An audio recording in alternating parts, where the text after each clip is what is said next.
Now I am going to tell the explanation for the story The Noble King. ஒரு நாள் விக்ரம் ஓடி போய் ஒரு முருங்கை மரத்துக்கிட்ட நிற்கிறான். அந்த முருங்கை மரத்துல இருந்து பேத்தாள் அவன் ஷோல்டர் நின்றுட்டு உக்காந்துக்குச்சு.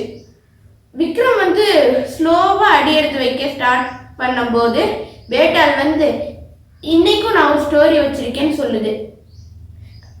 விக்ரமும் திருப்பியுமா அப்படின்னு யோசிச்சுட்டு சரி சொல்லுன்னு சொல்றாரு. அந்த காலத்துலலாம் ராஜா குணசீல்னு ஒருத்தர் இருந்தாரு. அவர் மித்திலான்ற நகரத்தை ஆட்சி செஞ்சுக்கிட்டு இருந்தாரு. அவர் ரொம்ப அறிவாளியும் கூட.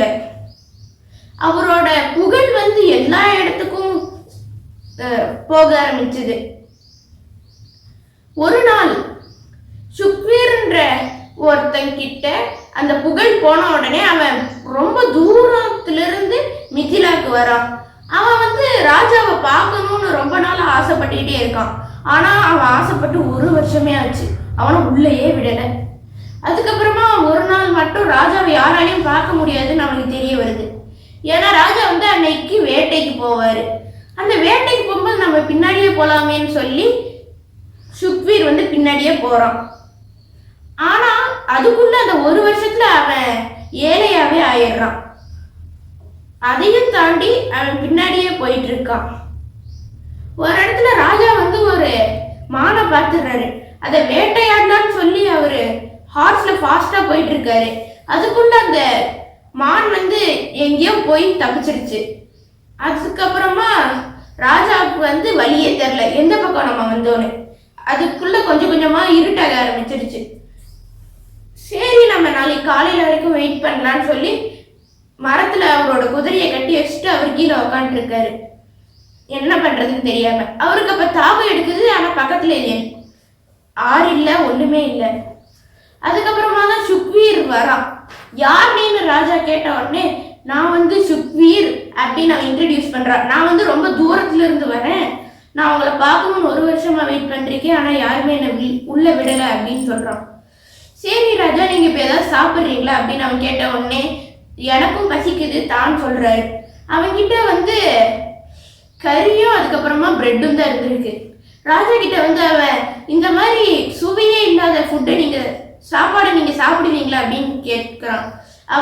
அதுக்கு அவர் உணவு எந்த உணவா இருந்தாலும் சரி அது பசிக்கிற வயிறுக்கு ருசி தான் அப்படின்னு சொல்லி அவர் சாப்பிட்டுறாரு. அதுக்கப்புறம் காலையில ஆகுது. அதுக்கப்புறம் ரெண்டு பேரும் திரும்பி மித்திலாக்கே வந்துடுறாங்க.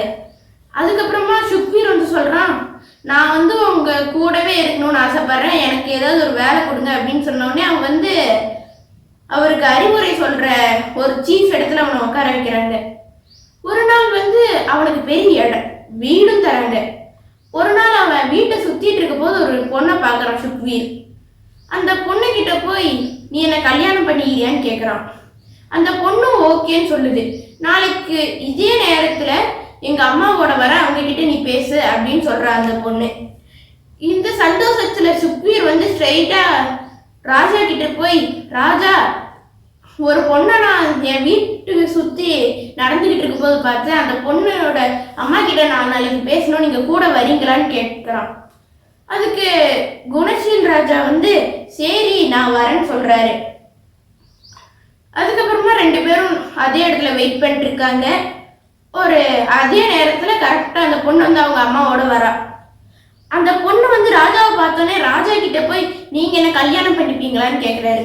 அதுக்கு ராஜா நேத்து நீ அவன் கல்யாணம் பண்ணிக்கிட்டுமான்னு கேட்க போதோ சரின்னு தலையாட்டினா இப்பயே என்ன கல்யாணம் பண்ணிக்கிறியான்னு கேட்கறேன்னு சொன்ன உடனே அதுக்கு அந்த பொண்ணு நான் ரொம்ப சாதாரணமான பொண்ணு, ஆனா நான் ரொம்ப ராயலா இருக்கணும்னு ஆசைப்படுறேன். அதனாலதான் நீங்க இவனை விட ரொம்ப ராயல் ராஜான்றதுனால நான் உங்களை கல்யாணம் பண்ணிக்க ஆசைப்படுறேன்னு கேட்கிறாரு. உங்களை நான் கல்யாணம் பண்ணிக்கிட்டா ராணி மாதிரி ஒரு கோட்டையில இருப்பேன்ல அப்படின்னு சொல்றாரு.